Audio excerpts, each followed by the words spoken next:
quite the time to write a book like this, that's for sure. And I think it's a demonstration of the fact that people who genuinely are committed to free speech are quite often put in very uncomfortable positions defending the rights of people to say often detestable things. And this is a demonstration of that. I know my co-author Greg has been a First Amendment attorney for decades now and was actually put in the position of having to occasionally defend people who said really heinous things about September 11th while the smoke was still rising from the World Trade Center. So this is certainly quite the time, and frankly, personally, an uncomfortable position for me as someone who's very offended by a lot of the rhetoric that has become frighteningly common in this country surrounding this conflict.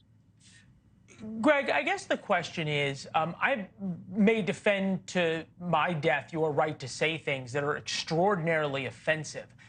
But where is the line between a First Amendment right protected by the government and a organization's right to say we're not going to have people who express certain points of view? We're not going to have racists. We're not going to have anti-Semites. We're not going to have bigots, whatever it is, inside the organization. Yeah.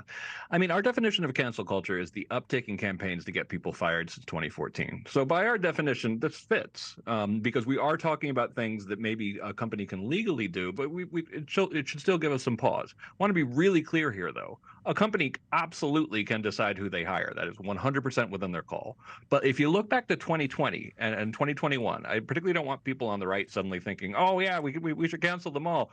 Remember what it started to look like. It started to look like at some of these corporations that unless you towed the line on, say, BLM or something like that, you couldn't have a job because the official company position was pro BLM or pro the, even pro what eventually became the riots. So I just wanted people to pause and think for a second.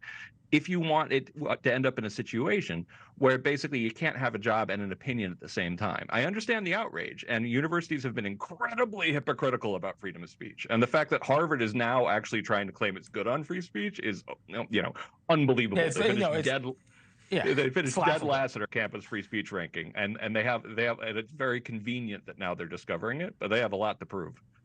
Rikki, back in the day, especially when it came to advertisers who would advertise on anything that BLM didn't like or the left didn't like, they would call advertisers, and newspapers participated in this, and they would say, hey, Mr. Advertiser, do you realize you advertise on a show that promotes all of these terrible things? How dare you? And we're going to organize against you, the advertiser, unless you pull your advertising. Are we getting to that point, number one? Is that going to be done about this Hamas issue? But more importantly, what do you make now specifically of the money issue on universities? Because this is different, right? This is now groups who give a lot of money demanding universities do things in return for that money. And in some cases, at least so far, the universities are saying, fine, take the money. We don't care. Yeah, I mean, I think on the institutional front and universities quite suddenly realizing something that should have been evident for a long time, which is that institutions do not have opinions. Institutions are formed of people who have individual opinions, and yet historically institutions have had opinions about Black Lives Matter rallies, about the Kyle Rittenhouse trial, about all manner of things that seemed quite strange and inappropriate for them to be weighing in on an institutional level, and then all of a sudden they're viewpoint neutral. And I think that it's I think that's the right path forward, but it's a very revealing moment to have realized as much.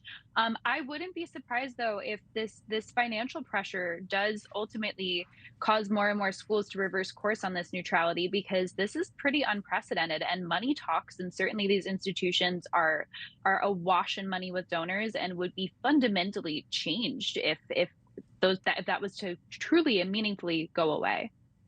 Yeah. Greg, last question to you very quickly.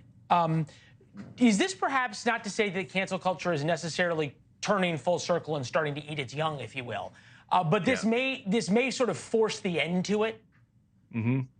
I think that's possible. And I think that, donors mindlessly giving to their elite alma maters that have huge amounts of money in the bank has been part of the problem. That's why universities think they can get away with anything. And now actually making pressure to defend free speech, to be politically neutral is great. I'd also love to see a lot of people investing in things that can entirely get elite higher education out of the way. There's massive reform that needs to happen, and donors can be a positive effect on that. Thanks for watching. Go to newsnationnow.com to find News Nation on your television provider. And don't forget to subscribe. Click the red button to get more of News Nation's fact-driven, unbiased coverage.